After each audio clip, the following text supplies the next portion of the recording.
Governor Telangana doctor Tamilisai Soundararajan ने रियासत तेलंगाना में तश्कील पाने वाली नई हुकूमत को मुबारकबाद दी है।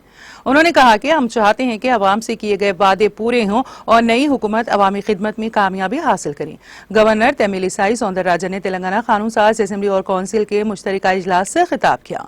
उन्होंने कहा कि हम अवाम की उम्मीदों और उमंगों पर पूरा उतरने के लिए काम करेंगे। हमने प्रजावानी को अवामी शिकायत हासिल करने के लिए लिया है। मैं चाहती हूँ कि नई हुकूमत का सफर अवामी खिदमत के लिए वक्फ हो।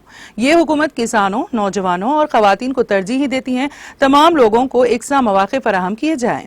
हमने अवामी फलाह के लिए 6 जमानतों का ऐलान किया है। पहला दस्तखत उस दस्तावेज पर किया गया जो जमानतों को कानूनी हैसियत देता है। गवर्नर ने वाज़ेह किया कि हमारी हुकूमत अवाम को मिलने वाले रद्द-ए-अमल के लिए पुरअज़्म है।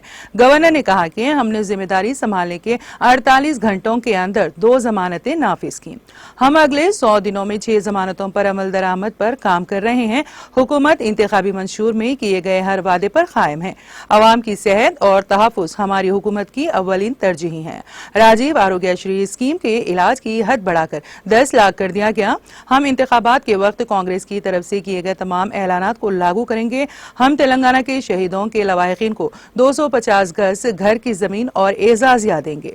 हमारी हुकूमत ज़राअत को 24 घंटे बरक़ी फराहम करने के लिए पुरअज़्म है। हम हर फसल की इमदादी कीमत देंगे। 2 लाख रुपए कर्ज माफी जल्द अमल में आएगी। गवर्नर ने कहा कि हम जल्द ही असाइंड लैंड और बंजर जमीनों में जमीन के टाइटल की तकसीम शुरू कर देंगे। गवर्नर ने वाज़ेह किया कि इंतखाबात के दौरान नौजवानों से किया गया हर वादा पूरा करेंगे। उन्होंने कहा कि हमारी हुकूमत 1 साल के अंदर 2 लाख नौकरियां फराहम करेंगी। 6 माह के अंदर हम मेगा DSC कराएंगे और असातिज़ा की जायदातों को पूर करेंगे। किसानों, गरीबों, SC, ST, BC अक़लियती खवातीन, नौजवान, शहीदों के अहल खाना, वर्कर्स, मुलाजिमीन, रिटायर्ड मुलाजिमीन और इसी तरह की फलाही और तरक्याती सरगर्मियों को मद्देनजर रखा जाएगा।